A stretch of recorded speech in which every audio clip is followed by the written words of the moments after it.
లోక్సత్తా నిర్ద్వంద్వంగా చెప్తోంది.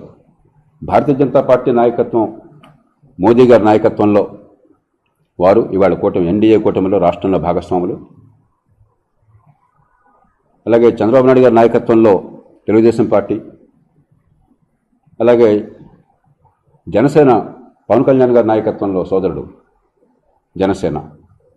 వారి ఆలోచనని ఆహ్వానిస్తున్నాం, వారికి మద్దతు ప్రకటిస్తున్నాం. అసలు జయప్రకాష్ నారాయణ ఎందుకు ఇలా మాట్లాడారు? ఆంధ్రప్రదేశ్ రాష్ట్రంలో చట్టబద్ధ పరిపాలన జరగకపోతే కేంద్ర ప్రభుత్వానికి బాధ్యత ఉండదా? చట్టబద్ధంగా పరిపాలించకపోతే కోర్టులు, న్యాయస్థానాలు, కేంద్ర ప్రభుత్వం అసలు ఇంకెవరు పట్టించుకునే పరిస్థితి ఉండదా? చట్టబద్ధ పరిపాలన ఆంధ్రప్రదేశ్ రాష్ట్రంలో జరగని ఏ సందర్భంలో జయప్రకాష్ నారాయణ గారు స్పందించారు, పోరాడారు, కొట్లాడారు, మిగతా వాళ్ళకి మద్దతు తెలిపారు?